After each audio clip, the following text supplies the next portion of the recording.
Señores, ya estamos despidiéndonos con el señor Babi Echecopar. Gracias por acompañarnos. Siguen con el Ángel de la Medianoche, que ya está preparado por ahí. Babi, ¿cómo va? Pablo, el sábado me llevé la pizza. ¿A dónde? Me llevé la Pepsi a la cama para ver Mayweather. ¿Y? No. Cualquiera, ¿no? Si hubieran puesto un antifaz en la entrada y hubieran robado a la gente, a Robert De Niro, a todo. Mirá, escúchame, sí. las mejores peleas en la Federación de Box, no, claro. no en el MGM. ¿Querés que te cuente? Yo creo que hay que hacer así. A los futbolistas tienen que jugar por el sándwich y la coca de nuevo. Antes, si vos agarrás 11 pibes que están en un barrio de emergencia y juegan bien al fútbol, le ponen la camiseta argentina, lo mandás a jugar al mundial, vienen con 48 goles. Esto que se lastiman el pie, hay que traerle el gato de afuera. No, pero además, Babi, no da espectáculo este muchacho Mayweather. ¿Por qué gana tanta guita? ¿Por qué le pagan tanto si el espectáculo es malo? Porque, mira, vos sabés que yo había escuchado un periodista que dijo a la tarde que no iba a ver el programa a la noche porque el boxeo había muerto, ya los boxeadores habían muerto. Y yo dije, qué amargado este tipo, cómo atrasa. Y sin embargo, es real, porque cuando vi a Mayweather y al otro que estaban así tirándose trompadas, digo, es verdad, murió el boxeo, murieron los gladiadores, murió Clay, el otro, el que vino a bailar acá con Tinelli, ¿cómo era? Pero Tyson, que hubo miles buenos. Claro, miles. Muchacho no inclusive, ¿sabés quién es bueno? El Colorado que pelea, Canelo. El Canelo. Me encanta, bueno, me encanta, buenísimo. El de la olla. Sí. Ese boxeo, este pibe es un showman, lo que hace es un show para la gilada. Pero el show lo hace fuera del ring. Lo divertido es que haga algo en el ring también, ¿no? Pero viste que cuando ya empieza con la música, eso fue todo un show, una parodia, una pelea de box donde no hay trompada, no hay knockout. No pasa nada. No pasa nada. La verdad que me amargué mucho. Después vi el River Boca, bueno, que fue más o menos. Igual tenés ahí enfrente a alguien que no te digo que boxea todos los días, pero casi está siempre al borde. Seferino Reato está al borde de pensar y eso no se puede. Pero, ojo, que no se te caiga un pensamiento que te castiga, Seferino. Nah, ¿qué tipo piola, Seferino? Le mando un saludo. 12 noches, Pablo. ¿Cuál? Este libro, 12 noches. Te lo voy a hacer llegar. Último. Te lo voy a hacer llegar. Dale. Chao, hasta mañana. Dale. Un abrazo, Seferino, un abrazo para vos, Babi. Chao, chicos. Abrazo. Seferino Reato, querido, gracias por venir. No, gracias por Qué gusto tenerte. No, yo siempre te invitaría, porque a mí me encanta hablar con vos. Y no, hablábamos de la pelea de box. ¿Y la viste? ¿A vos te gusta el box? Sí, me gusta. Es un boxeador espectacular, pero se espera mucho más siempre de Mayweather, ¿no? Y lo que pasa es que uno, con lo que ganan, digo, ahora, por lo menos que le ponga un supositorio, algo, porque... Ahora, qué diferencia que había, ¿no? De brazos, de cuerpo, de altura, todo, ¿no? Sí, pero lo que falta es diferencia de lo que había antes eran ganas. No, esto es un calculador, nada. Y este es un calculador. Yo digo, táctico. Ya pensaban en la de septiembre, y si no caiga ninguno de los dos, un empate. Es un gran empresario de sí mismo, ¿no? Sí, y además, yo hasta llego a pensar, yo desconfío mucho, los admiro, pero desconfío mucho de los Yankees. Llegué a pensar que habían contratado a Robert De Niro y a toda esta gente para que estén ahí, porque los enfocaban permanentemente. Y yo creo que los contratan para darle jerarquía, como una producción de Hollywood, ¿no? Creo que es eso. Puede ser, eso lo hace muy bien, ¿no? Eso lo hace bárbaro, y le deja mucha guita, así que, bueno, está bien. Habrá que hacerlo acá. Habrá que hacerlo acá. Viste, vos te peleás toda la noche y no te pagan nada. No, me pagan algo, pero nada que ver con Mayweather. Está bueno el programa con Santiago del Moro. Ahí quería... Santiago me está llamando porque se viralizó algo que yo dije hace un año, de los Clasistas y Combativa. Para mí son todo lo mismo, Clasistas y Combativa, tierras adentro, tierra afuera. Para mí son toda la misma gente, los que paran el país con cualquier excusa, que extorsionan desde las calles. Yo no me los banco, así que no tengo que contestar nada porque ya dije todo en el monólogo. Y que al que le quepa el sayo que se lo ponga, ¿no? ¿Qué sé yo? Sí, lo importante es que has detonado una discusión. Claro. Es muy difícil hablar de esas cosas porque uno lo políticamente correcto te asfixia. Entonces es muy difícil ver los problemas, pero bueno, así sintonizás también con la gente que te sigue y te quiere. Que yo creo que es eso, me parece un secreto que estoy viendo, que es pensar mucho en el televidente y mucho menos en lo que dirán los colegas. Mucho menos aún en lo políticamente correcto, sino en la gente. No defraudarlos. Claro. ¿Viste? Pensar en los problemas y tratar de ser claros. No hay respuesta, a veces uno no tiene nada, mucho que decir, pero por lo menos presentar el problema, que la gente no se sienta sola. Claro, yo creo que, hasta te digo una cosa, yo lo veo al chico este que está en el panel, que yo una vez le paré el carro, no me acuerdo cómo se llama, Brancatelli. Brancatelli, ¿no? Que hace un personaje. Y yo creo que lo de él es digno, porque él se saca la careta y dice, yo soy kirchnerista, y no como otros solapados, ¿viste? Que quieren quedar bien con este y con el que va a venir. Y me parece que a mí me gusta, pero yo lo veo a veces y me gusta, no siempre porque vengo a laburar, pero realmente creo que hay que debatir, y lo que vos decís es verdad. Yo trato de decirle a la gente la verdad, que siento yo, que no es la verdad absoluta. Claro. Y me dice, ¿vos te crees que sos dueño de la verdad? No, yo soy dueño de mi verdad, de mi porción. Vos ponés lo que quieras, pensar lo que quieras, pero realmente estoy harto del relato. Es verdad, y uno a veces cuando van funcionarios del gobierno, ellos creen que se han salido bien porque han hecho su relato, su descargo, porque ellos piensan en agradar a Cristina, me da la impresión, y no se dan cuenta que el relato cansa, todos los relatos cansan, no se dan cuenta, ellos se blindan, pero al blindarse es como si no escucharan al otro, pero no a nosotros que estamos ahí, sino al que está detrás de la pantalla, pero frente a la pantalla. Ese no es un defecto de este gobierno, es un defecto de todos los gobiernos democráticos, ni hablemos de los militares, donde viste que eso ya es una dictadura, yo no lo meto dentro de la democracia, pero los gobiernos democráticos, yo estuve con el gobierno de Alfonsín y creíamos en nuestro relato y estábamos convencidos de que con la democracia se come, se cura y se educa, y estábamos convencidos que Moró era un buen dirigente, y estábamos convencidos que la coordinadora eran unos pibes que eran muy superiores a la juventud peronista, hasta que quedamos defraudados. Pero claro, bueno. es así. Fernando Henrique Cardoso, expresidente brasileño, decía, no, nosotros no entendemos que la gente se cansa de nosotros. Claro. Llegado 8 años, la gente se cansa. Hay una fatiga de material. Pero claro, cuando vos estás en el poder, crees que eso es eterno y que nadie mejor que vos y tu grupo pueden gobernar este país. Y en realidad la alternancia es muy sana, porque los funcionarios cuando están muchos años se olvidan de cómo vive la gente común. Yo creo que el gran problema de la Argentina, y disculpame la estupidez que voy a decir, el gran problema de la Argentina, ¿por qué hay tanta luz en este estudio? ¿No era más oscuro antes? Ya tampoco lo ilumina en el piso. No, digo, porque no se veía el piso, antes ahora se ve todo. Parece que trabajamos no hay iluminador, nada. El gran problema de la Argentina, creo, que es que no tenemos reyes. Nosotros no tendríamos que haber echado al virrey.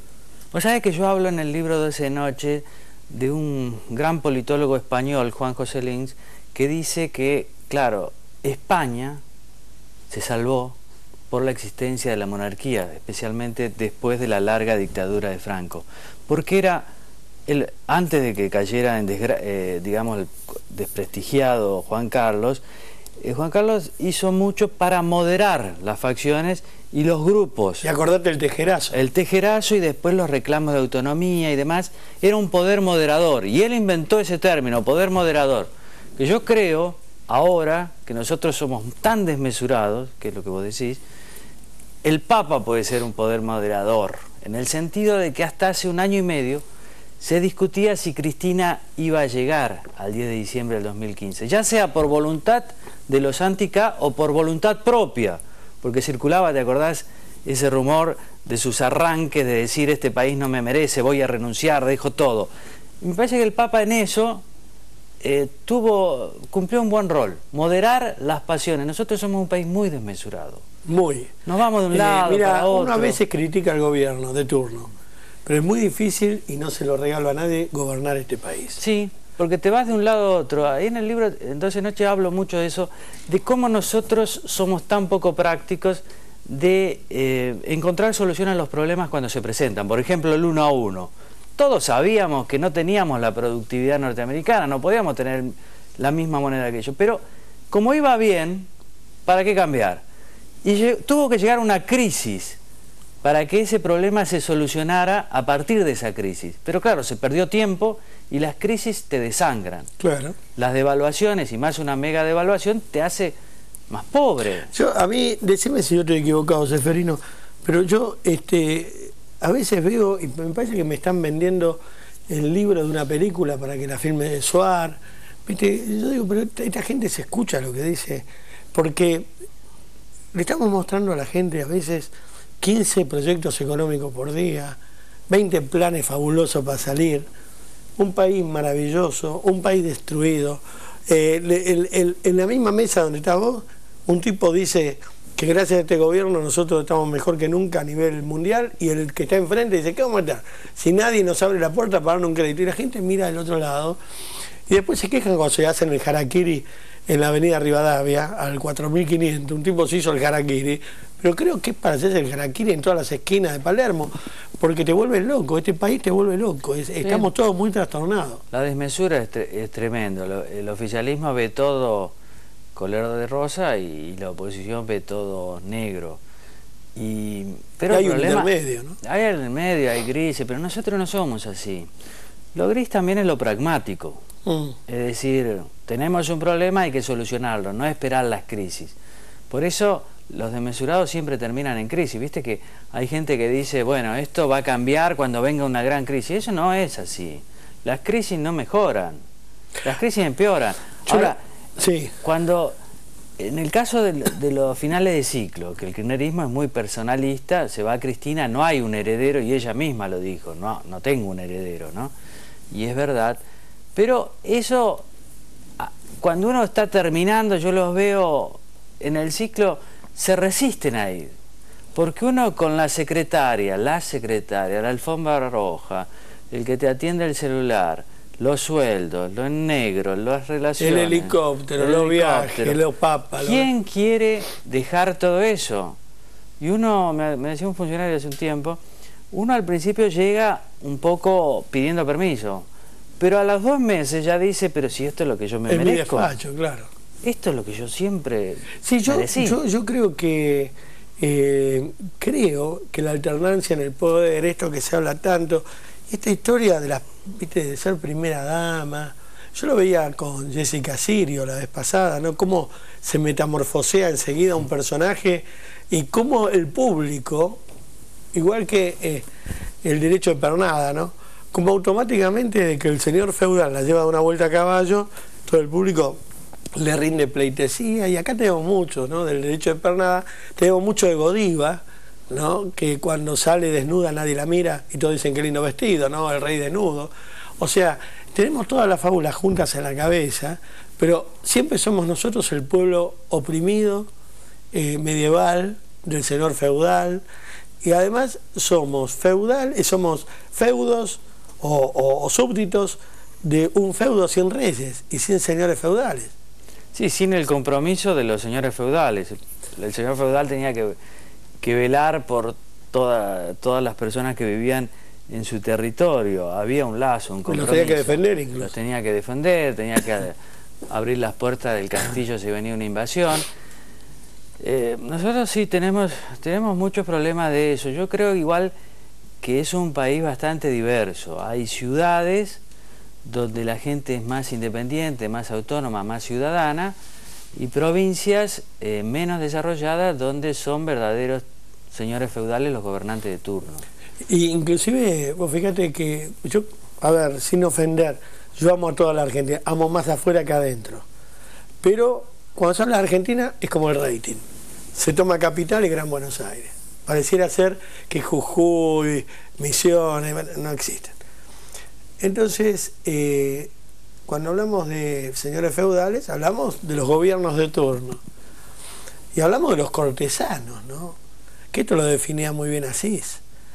Los cortesanos, los obsecuentes y genuflexos, que terminan destruyendo la imagen del que gobierna, porque lo terminan comiendo. Es más, el que gobierna a veces no se quiere ir, no lo dejan ir los cortesanos. Es verdad eso, porque se forma todo un núcleo que dice tenés que seguir porque nosotros tenemos que seguir nosotros, claro. Y lo mismo con los intendentes y los gobernadores, ellos están preocupados por sus territorios y consideran que un líder exitoso, presidente o presidenta, empuja, tracciona votos, te ayuda. Creo que este gobierno ha reconstruido la autoridad presidencial, lo empezó Duhalde, lo siguió Néstor, Cristina, y eso estaba bien, porque con la alianza y la caída, ahí sí que estábamos al borde de una anarquía, ¿no? Eso fue terrible. Eso fue terrible. La Rúa fue terrible. Entonces, el presidencialismo tenía que ser reconstituido, pero creo que se han excedido un poco. Ahora la presidencia es una presidencia rica, el Estado Nacional es un Estado rico, que interactúa no solo con los gobernadores, sino ya con los intendentes, especialmente en el Gran Buenos Aires. El poder del Estado es muy fuerte, la carga impositiva también, los servicios no son tan buenos. Entonces creo que aparecen 3 candidatos que no son de las partes menos desarrolladas del país, y eso a mí me parece bueno, porque yo creo que los candidatos, los presidentes tienen que saber bien y estar muy familiarizados con lo que es la riqueza de la Argentina, que es el campo y la agroindustria, ¿no? La núcleo centro. Está ahí, qué sé yo, otros países tienen otras riquezas, nosotros tenemos esa, no es poco. Es muchísimo. Claro, pero me da la impresión de que ni Menem, ni mucho menos Cristina, entienden ese fenómeno de la zona núcleo, de la zona donde la Argentina es competitiva a nivel global, más allá de nosotros, más allá del Estado. O sea, ellos pueden competir con el mundo porque tienen tecnología y saben cómo hacer las cosas. Entonces a mí me parece que tanto Scioli como Massa como Macri van a estar más cerca de ese núcleo productivo. Por eso yo soy bastante optimista. Se ha hablado mucho en los últimos años con el nuevo relato de los montoneros, se ha hablado de... Y vos escribiste Operación Traviata. Como ya hablamos del programa que estuviste anterior, le decimos a la gente que no sabe de qué se trata Operación Traviata, se habla de los 23 tiros a Rucci, y la galletita que la propaganda decía viene con 23 agujeritos. La Traviata. La Traviata. Pero vos fíjate que interesante, porque Traviata es extraviada, ¿no? Claro. Y es una operación extraviada de Montoneros. Es un gran error político, porque Rucci era el hombre de Perón en los sindicatos y enojó mucho a Perón, que acababa de ganar las elecciones. Estamos hablando de septiembre del 73. Y ahí se rompe la relación entre Perón y Montonero, que venía mal, pero era una relación. Y ahí me parece que Perón se enoja mucho, por eso fue un error político fenomenal, de jóvenes que habían logrado inserción fuerte en el Estado Nacional y en varias gobernaciones, entre ellas la gobernación de Buenos Aires. Y escuchame una cosa, en el tema Rucci, ¿en qué quedó? Porque ¿es un delito de lesa humanidad o no? Eso es lo que está tratando de dilucidar el juez Ariel Lijo. Sí, que vuelve a pero tener el hijo tiene más laburo y más causas difíciles que... Pero esta también tiene su ritmo, que se mueve bastante poco, pero por lo menos no está archivada. Y esa es la situación. Él está convencido de que Montonero fue el autor de esa emboscada, y ahora lo que quiere saber es si funcionarios del gobierno de Buenos Aires de aquel momento ayudaron en la ejecución, en la muerte, en el asesinato de Rucci. ¿Quiénes eran?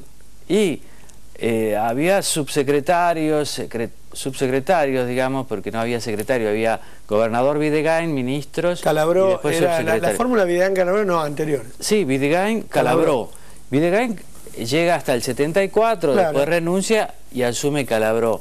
Ahora, Calabró era de la UOM, y ortodoxo, y Videgain había sido un político conservador. Para esto, disculpa, después... vamos por partes, sí. Así me enseñan. Ya había muerto Bandor. Ya había muerto Bandor en el 69. Ahí estaba en pleno quilombo. La UOM estaba en manos de Lorenzo Miguel. Calabró era el titular de una de las seccionales. Los sindicatos lo pusieron como vicegobernador de la provincia de Buenos Aires. Claro. Y al frente Videgain, que era un político clásico, pero que por obra de su mujer y sus hijas, hoy es diputada, Gloria, se había virado, digamos, a la izquierda peronista, a Montoneros, y Montoneros había puesto un montón de gente ahí. Tenía ministros, tenía secretarios. Lo que investiga el hijo es si 1, 2 o 3 de esos funcionarios ayudaron en la organización de la emboscada. Yo creo que sí, por lo menos 1, yo lo cuento en Operación Traviata, tal vez 2, más cerca de 2 que de 1. ¿Berbisky y Bonazo tenían algo que ver ahí? No, Bonazo y Berbisky estaban en otra cosa. Pero hay unos nombres, uno de los cuales todavía vive, yo no lo nombro en el libro porque además fue fuente, mira, pero todo se sabe y el juez está investigando todo eso. Ahora, el juez tendría que haber llamado ya a declaración a estas personas, también a Firmenich, a Perdía. Tengo una pregunta, no Pérsico no tuvo nada que ver. No, yo no lo sé. No. Yo creo porque que no. Me acuerdo, y yo no quería involucrarlo a Bonazo, me cae bárbaro, ni Berbisky, que no lo conozco, pero alguien me había comentado, pero debe ser de otro caso, creo que es de otro caso de Montoneros. Puede ser. Que me había comentado Galimberti, pero no me acuerdo a quién había metido. Yo todos los nombres, puse los nombres de las personas que están muertas, algunos vivos no, porque en ese momento, digamos, algunos fueron fuente. ¿Fuiste amenazado por el libro? No, para nada. Yo la verdad que nunca sufrí ninguna amenaza y tampoco ningún insulto a través de emails. Porque como que ya la cosa pasó, esa historia, como hablar de la batalla de San Lorenzo. Mucha historia no es. Yo creía al principio ingenuamente que era historia, pero cuando la causa se reactiva pasa a ser presente y quizás futuro, porque si el juez prueba que fue un delito de lesa humanidad, ahí pueden ser castigados y perseguidos penalmente. Firmenich era el número 1 de Montoneros, está en España, los parientes de las víctimas, los hijos especialmente, han pedido que comparezca como testigo, pero el juez todavía no lo ha llamado, según los familiares Rucci, porque según el juez, si lo llama a Firmenich, probablemente tenga que procesarlo. A Firmenich le preocupa mucho esta causa, a los ex montoneros que hoy están en el gobierno también, y eso hace que la causa se mueva lentamente. Hay dos causas que creo que preocupan al hijo. Esta es una, y la otra es la causa de Vudú. Claro, la causa de Vudú, él lo tiene procesado, es muy importante esa causa, mucho más actual. También se está moviendo... No, pero son dos causas que donde toca una ficha, toca el gobierno. Sí, yo creo que sí. Y nadie se quiere cargar un problema institucional a 10 meses de terminar, ¿no? Ahora no, pero ahora después no. sí, hemos visto cómo los jueces federales tienen ese olfato que los hace después ser tan autónomos, después de que los funcionarios pierden el poder, autónomos y empiezan a procesar y a... Sí, empezamos. Y entonces, este es el libro, en este que contás, Las 12 noches del 2001. Claro, desde la caída de la Rúa, gobierno de la Alianza, Chacho Álvarez ya había renunciado el año anterior, eso fue el 20 de diciembre del 2001, hasta la asunción de Duhalde, peronista, ex gobernador, líder del peronismo bonaerense, que eso fue el 1 de enero del 2002. 12 días, 12 noches, porque muchos de los episodios que narro se desarrollaron a la noche, que incluyeron 5 presidentes: de la Rúa, Puerta, Rodríguez Sá, Camaño, Duhalde. El poder pasa del radicalismo... ¿Juraban todos los días? Juraban casi todos los días, algunos duraron 2 días, otros 1 día y medio. Te digo que a veces uno critica a Néstor y a Cristina, pero había que normalizar el avión después de esa caída en picada, ¿no? Sí, primero lo normaliza en realidad Duhalde y su heredero, que es Néstor, después no querido, pero heredero en aquel momento. Néstor completa, tal vez, profundiza y completa la tarea de normalizar el país. El país salió, yo analizo también quiénes ganaron y quiénes perdieron en esas crisis, porque las crisis tienen algo seguro, que alguno lo paga. Y alguno lo paga. Y la crisis esa lo pagamos los trabajadores y los pequeños ahorristas. ¿Por qué pensás que la crisis del 2001 nunca tuvo culpables? De la Rúa indemne, todos indemnes. Bueno, hubo una investigación por un presunto golpe del peronismo y aliados radicales, que la investigó Ollarvide, pero después cayó en el olvido, el juez pidió el archivo, el fiscal apeló. Según los argumentos de la justicia del juez de Ollarvide, de su sucesor Rodríguez, son hechos políticos no judiciables. Hay denuncias de la Rúa, Rodríguez Sá, hablan de un golpe. Sería un golpe no tradicional, un golpe blando, institucional, como los que mencionaba a mí no me terminó de cerrar eso. Hay indicios que podrían decir que sí, otros indicios que no, protagonistas que afirman que sí, protagonistas que dicen que no. Lo que pasa es que son golpes difíciles de probar, porque antes los golpes clásicos eran evidentes y notorios, los militares tomaban el poder. salían los tanques, en fin. Esto hace alusión a otro fenómeno, muy difícil de probar en términos judiciales, pero también político. Ahora, hay hechos que me parece son innegables. Ya los saqueos del Gran Buenos Aires fueron organizados, eso me parece que está en el libro a partir de fuentes y demás. Hasta los peronistas señalan que hubo punteros. Lo que pasa es que lo que no queda claro, o por lo menos no hay una última palabra todavía, es si esos punteros, esos políticos territoriales del Gran Buenos Aires, obedecían a un diseño más amplio. Duhalde, el peronismo, en general lo niega. El radicalismo, en general, afirma que sí. Cuando vos me hablas de punteros territoriales, yo estoy escribiendo algunas cositas sobre mi experiencia en política en 30 años, y hablo de que cuando uno busca la enfermedad, busca la raíz de la enfermedad. La raíz de la enfermedad son los punteros políticos, ¿no? Los punteros políticos que ya después llegan a diputados y a senadores. Entonces yo siempre cuento en la radio la historia mía con los punteros. Cuando sube Alfonsín, no teníamos cómo armar un gobierno, porque nos tomó de sorpresa. Entonces los punteros políticos, que eran los que te juntaban votos en las villas a cambio de sacar tipos que venían falopa, juego, trolas, bueno, esos tipos terminaron hoy, algunos, en la lista sábana. Claro, sí, claro. Porque empezaron como punteros, siguieron como concejales, algunos murieron, después fueron diputados. Por eso cuando vos escuchás a un diputado, si este tipo no terminó sexto grado, no. El tipo juntaba votos para... Y los radicales también los tenemos. La falta de la S no es un atributo nada más que de los sindicalistas, también los punteros. Pero ese es un quiste importante que se puede transformar en una metástasis en cualquier momento, un puntero. Yo creo que sí.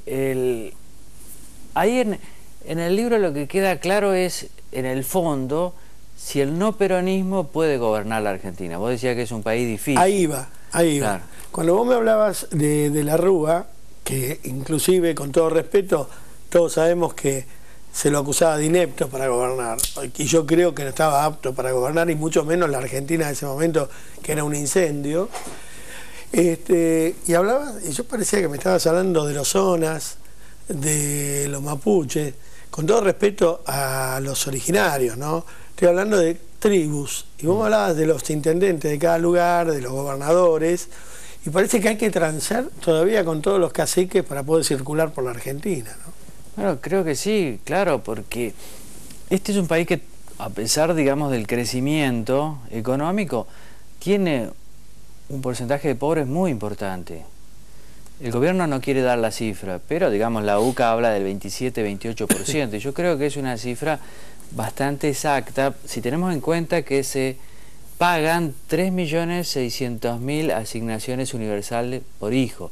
3.600.000 chicos hasta 16 años reciben 680 pesos por mes, y eso es el 30% de los chicos hasta los 16 años que viven en la Argentina. Así que más o menos un tercio está dependiendo de subsidios que son muy necesarios, pero que si se prolongan mucho tiempo, me parece que los vuelven a esas personas presa fácil de los punteros, de los funcionarios. O sea, hay una política clientelar muy fuerte. Mirá, te voy a contar, Seferino, cuando Duhalde fue presidente, yo hablaba del ejército de las tinieblas. Y nunca me voy a olvidar que el operador que tenía, Guillermo Godoy, se reía. Porque yo hablaba del ejército de las tinieblas y me decía, vos veis alemanes por todos lados. No, yo te voy a contar, Duhalde tiene un ejército que vos no lo ves, pero cuando venís en el auto por Gaona, o venís de Loma de Zamora, o venís por el Bajo de San Isidro, Boulogne, en invierno hay una neblina en la ruta y ves pibes con los mocos colgando, hambreados, salen como zombies, que el que anda por la calle lo ve, y esa gente es fácil de manejar, pobrecita, porque la manejan con el hambre. Eso es un ejército de las tinieblas, que yo después lo pasé a llamar el almácigo de pobres, que es gorila y doloroso, por ahí no le gusta a Brancatelli el término, por ahí no le gusta a la gente de clasita y combativa, pero yo creo que es el que por el sándwich de chorizo más grande hace lo que vos digas. Es como el perro que le das una galletita para que salte y dé 2 vueltas en el aire. Y hacen lo que vos le pidas, ¿no?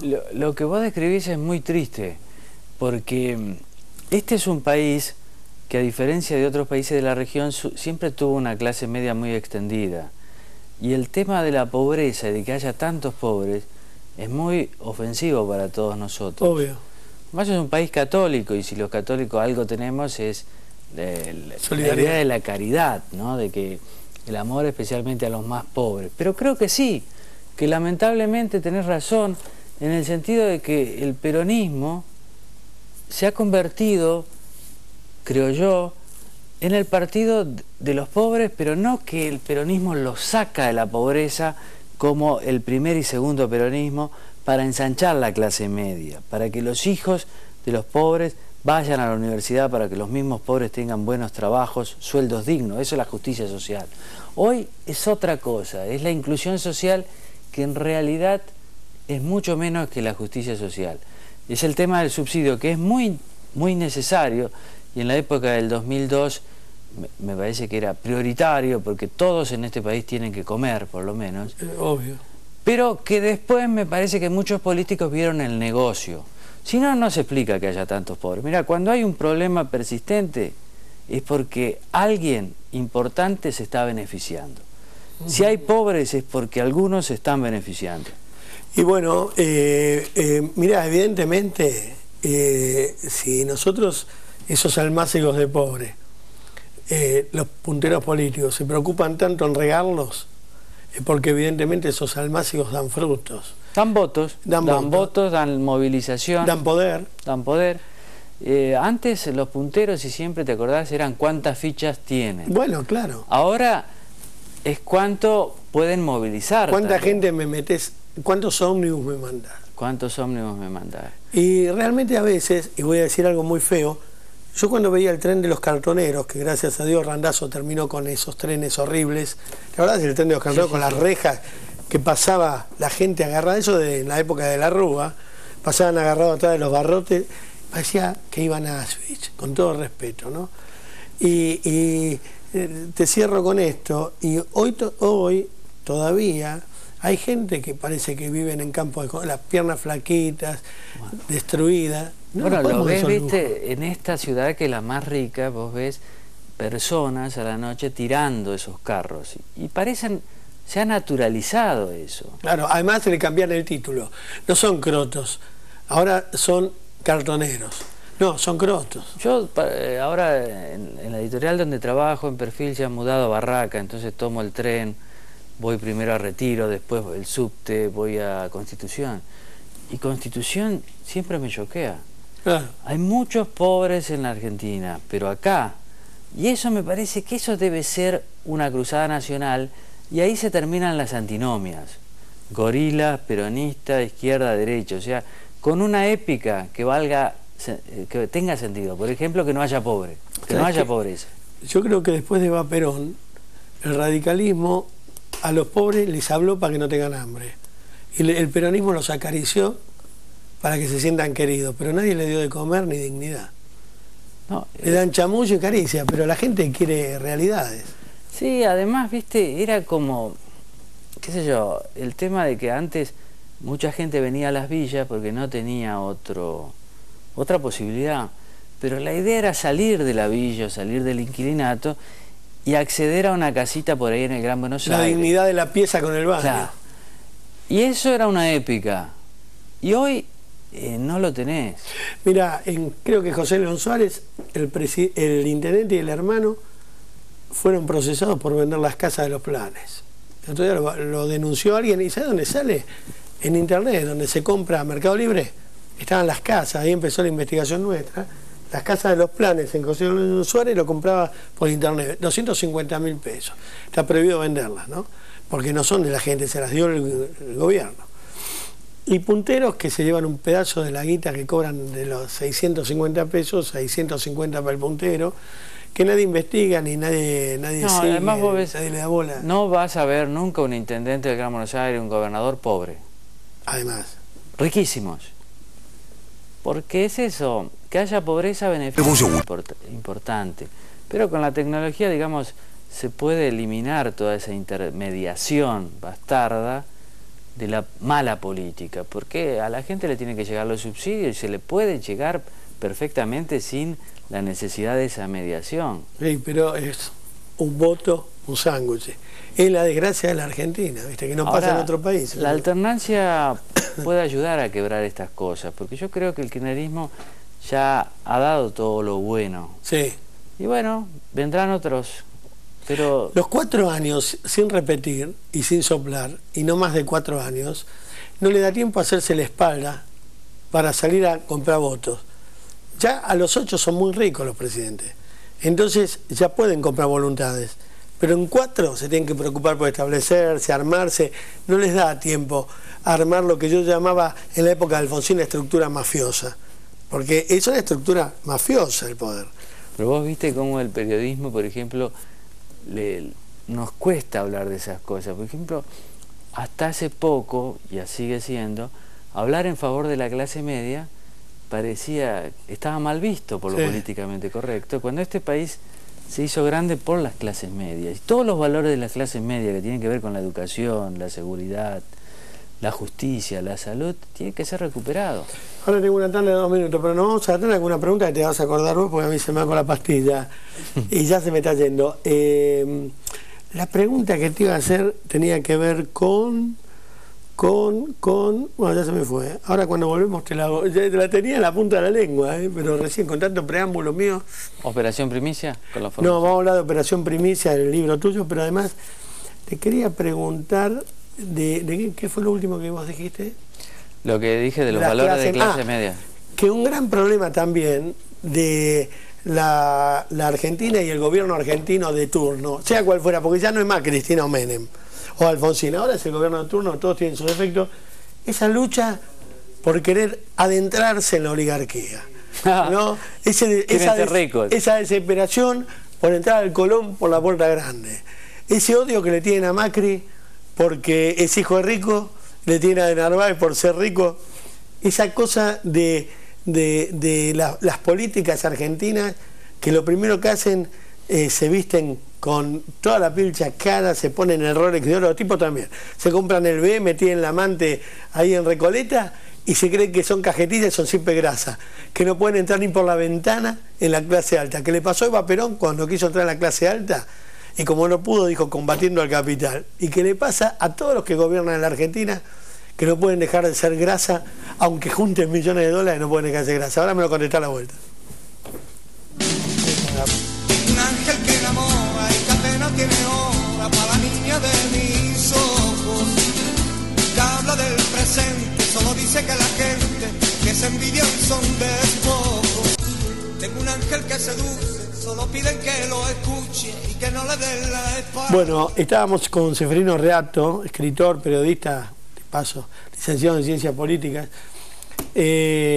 Bueno, estábamos hablando de este tema, de esa pasión que tienen los políticos por ser ricos y demostrarlo, además, porque no solo hay que parecerlo, sino que serlo, dicen ellos, no hacerlo y parecerlo, al revés. Entonces, enseguida sacan oropeles y empiezan a hablar de sus estancias y sus millones y su plata. Yo estaba leyendo un libro tuyo de Rodríguez Sá, en su estancia color rosa, creo que sí, es, ¿no? pastel.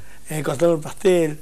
Y esta cuestión de, yo como visité San Luis, enseguida mostrar el durazno y todo lo que había en la residencia, esta cosa de pueblo pobre, gobernantes ricos, y este problema que después se suben a un palco y hablan en contra de los oligarcas y los millonarios, y digo, pero ¿cómo es la historia? No entiendo. Sí, oligarca es el término justo, ¿viste? Porque es un gobierno para pocos, de pocos para pocos. Aristocracia era la forma griega de pocos para todos, ¿no?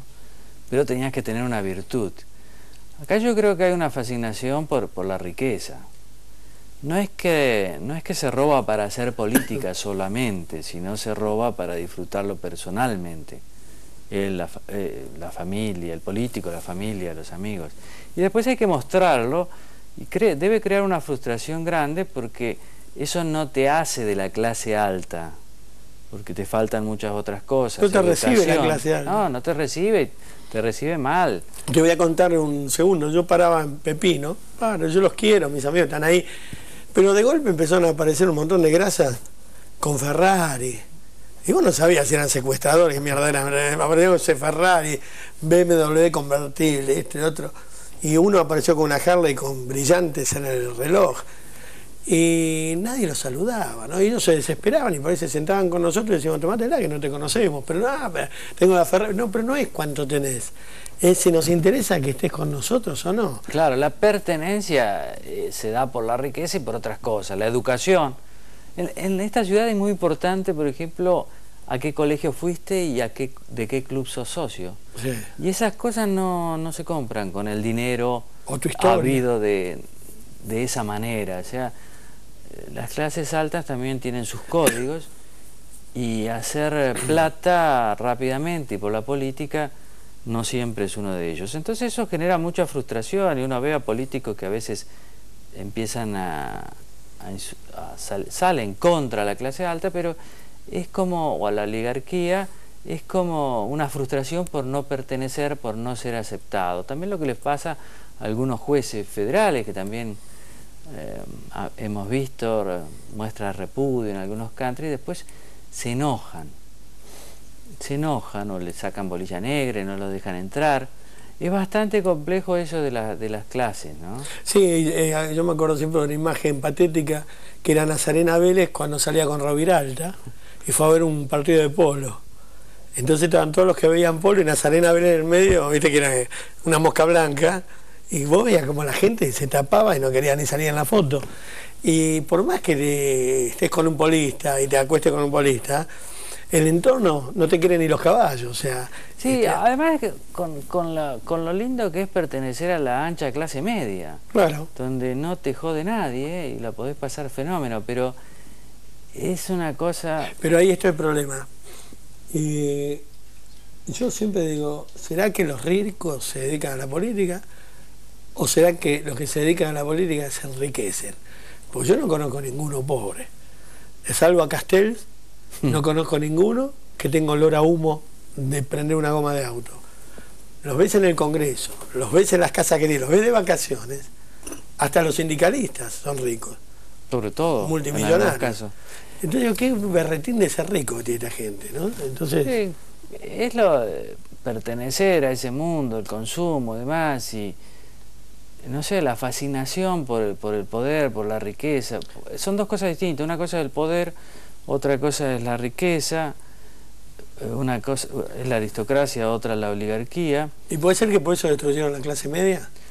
Y yo Porque creo ellos que pasan a de ellos pobre a rico. les es más cómodo. La clase media siempre es una clase Más difícil de convencer. difícil, autónoma. El tipo que come no lo convence. No lo convence. Entonces, en realidad, ellos quisieran que todos fueran pobres, dependieran de ellos y ellos ser los únicos ricos. No. Hay provincias así.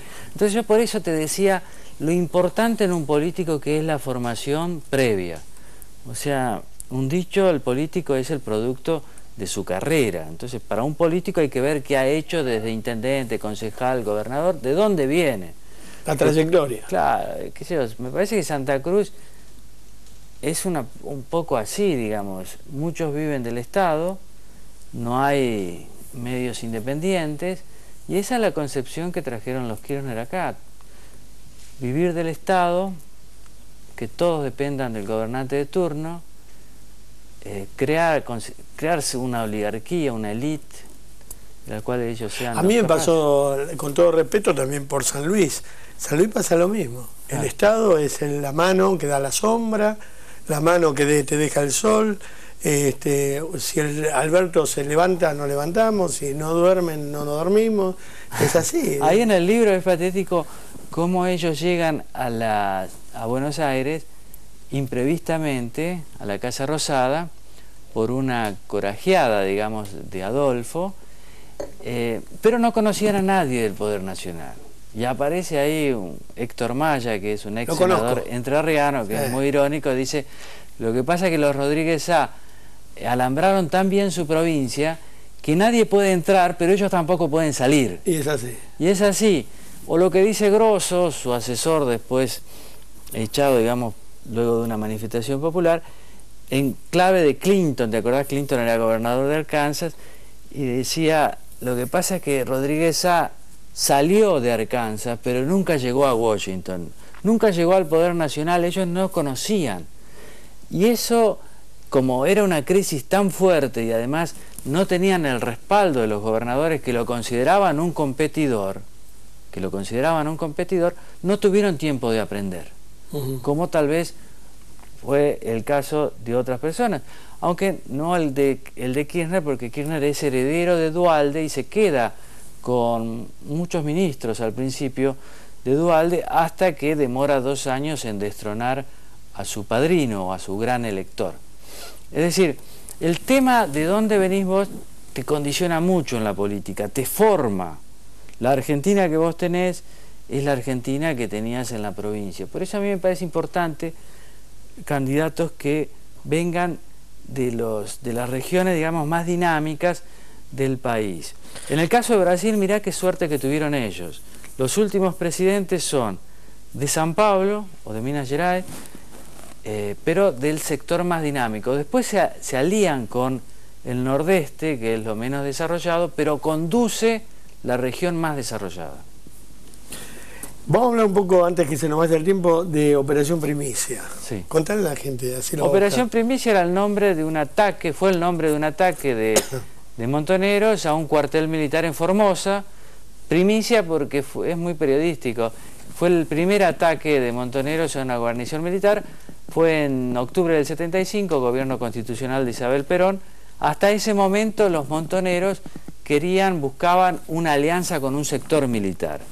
Ahí rompen con cualquier sector militar porque atacan un cuartel, ellos querían coparlo, pero era un domingo y los soldados conscriptos, era obligatoria el servicio militar, de 21 años, formoseños, no se rindieron como ellos esperaron, sino que combatieron y hubo muchísimos muertos, en total 28, 10 soldados, 12 guerrilleros, montoneros, que mirá, hay una lucha de clases también, porque todos eran de clase media o media alta, y ninguno de Formosa, sino que venían de Rosario, de Misiones, de Corrientes, de Chaco, frente a Formosa, que era una provincia mucho más periférica que ahora. Sí, y estos montoneros de ese momento, después fueron indemnizados. Sí, los que cayeron, los 12, los que murieron en combate, las familias fueron indemnizadas porque los muertos fueron considerados víctimas del terrorismo de Estado, lo cual es una irregularidad, una mentira tremenda. Claro. Pero bueno, es el caso de muchos otros. Al principio los que fueron indemnizados fueron solo las víctimas de la dictadura, pero después ese límite se fue corriendo y hoy están siendo indemnizados desde el 55 para acá. Nadie ¿Y los soldados nada. Fueron indemnizados? No. Reciben una miserable pensión sus padres, que además eran muy pobres, precisamente porque eran pobres. Yo me acuerdo de eso, que eran chicos muy humildes. Muy pobres, no se habían podido tomar el franco, porque algunos no tenían ni plata para viajar a sus ciudades. Muchos eran el único sostén o el hermano mayor, y los padres, todos los padres varones murieron ya, porque se van a cumplir 40 años de esto. Sobreviven algunas madres, muchos hermanos, siguen pobres, como siempre, a la espera de una indemnización. O de la misma indemnización que ya cobraron los padres de los guerrilleros muertos. Estuvo a punto de salir una ley que los equiparaba, pero fue negada por los diputados del peronismo. Vos sabés que me contaba Galimberti, hablando con él, que para él Montonero fue un excelente negocio. Galimberti era un poco un mercenario, ¿no? Un buen tipo, muy bueno, pero... Y bueno, acordate la guita que se llevó a Cuba de montoneros, que Fidel se las dejó incautadas, ¿no? Creo que eran 60 millones de dólares, ¿puede ser? Por lo menos 17. 17 es lo que le cantó, lo que trajeron. Pero a mí me comentó que eran 60 millones de dólares que se habían llevado para allá. Y me contó así, es más, me dijo, Fidel dijo, tráiganla para acá que yo la cuido, y después no dejó sacar nada. Tuvieron que ir a negociar para que les dé. Pero Galimberti siempre te decía que se bajaba del Porsche que tenía y te decía que para ellos Montonero era un negocio, y era un negocio del secuestro, y era un negocio de negocios ilícitos, y era un negocio de sinvergüenza, ¿no? Claramente. Por eso a mí me extrañaba cuando se volvió a hablar de montoneros, Yo una vez yo dije algo incorrecto, políticamente incorrecto, y de ahí quedé muy peleado con un programa de Georgina Barbarosa, porque yo dije, mira, dicen que hay 30.000 desaparecidos, que puede ser, uno es mucho, no tiene que haber ni uno en un país tranquilo como este, en paz. Pero yo me acuerdo que había por lo menos 5.000 de los 30.000 que andaban armados poniendo bombas y tirando tiros, como había milicos truchos que andaban con picanas, extorsionando y violando mujeres. Había de los dos degenerados. O sea que había gente que era inescrupulosa y había pibes que estudiaban y eran montoneros y estudiaban y por tener barba los mataron. Esa es la realidad de este país, lo que pasó. Y después se redujo el relato a patriotas que querían defender, la verdad todavía no sé qué cosa, ¿viste? Porque... Bueno, eso ha sido una gran mentira, esa reducción, en el sentido de que no defendían la democracia ni los derechos humanos, sino que defendían una idea de socialismo. Lo más parecido a una dictadura del proletariado primero, ejemplo cubano, para después socializar todos los medios de producción. Pero la democracia era una democracia, digamos, liberal, burguesa, algo menor. Y los derechos humanos también, un invento burgués. Con esto nadie justifica a los degenerados corruptos de la dictadura que han hecho desmanes. Yo quiero aclararlo claro. Siempre para que no digan... No, la dictadura fue el peor gobierno que hemos tenido. No desaparecidos que fueron asesinados, torturados y sus cuerpos destruidos, detenidos, desaparecidos. La crisis económica y la guerra perdida contra Malvinas. Tres cosas nefastas. No, pero ahora, además, yo nunca lo cuento dentro de los gobiernos. La dictadura es una cosa y los gobiernos no tienen que ver con el voto. Los dictadores son yo hice un libro con entrevistas a Videla, a otros militares, empresarios, pero fundamentalmente a Videla, a disposición final, donde él reconoce todo esto. Fue usado en muchas de las causas que se están tramitando por violaciones a los derechos humanos durante la dictadura, como prueba testimonial de un reconocimiento del máximo dictador de que durante su gobierno hubo un plan sistemático para detener o secuestrar, torturar, asesinar y hacer desaparecer los cuerpos. Eso lo reconoció. Lo que pasa es que después algunos kirchneristas, en fin, dijeron que no había que darle voz a Videla, pero a mí me parece que sí, porque él fue el principal dictador, y si él reconoció eso, bueno, es una cuestión, es un gran avance en el sentido de que se ha dilucidado. Igualmente un tema cuando histórico. Uno habla de Videla, está hablando de uno de los males, pero estaba Macera, que también fue un gran turro. Claro, y entre ellos hubo una gran disputa, y Macera buscó siempre una alianza con un sector de montoneros, y un sector de montoneros de hecho se lo ofreció. Los pendejos no saben, pero Macera quería ser el sucesor de Perón. Claro, y además había muchos peronistas, algunos todavía vigentes, que les gustaba el proyecto del Partido de la Socialdemocracia, claro, como él decía, porque era el único marino, almirante, peronista en una fuerza tradicionalmente gorila, y además en su momento hasta sedujo muchas actrices y vedettes que lo veían hasta pintón. Yo siempre, disculpame, digo que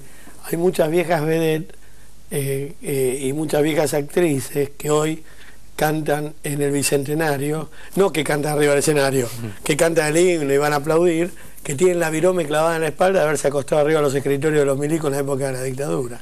Bueno, mucha gente, hay tapas de revistas de personas, algunas colaboracionistas de esa época, o no colaboraciones, sino digamos, oportunistas que estuvieron con todos los gobiernos y también con los militares.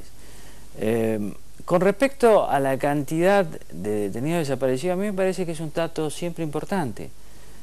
30.000 no, como vos decís, uno ya es una tragedia. Es como los chicos de Malvinas. Pero no hay ninguna necesidad de seguir repitiendo una mentira, una consigna como los 30.000. Yo lo que hice fue buscar la fuente pública más exacta, que es el último registro del Nunca Más, donde están por nombre y apellidos y por la fecha de desaparición. Y yo los conté.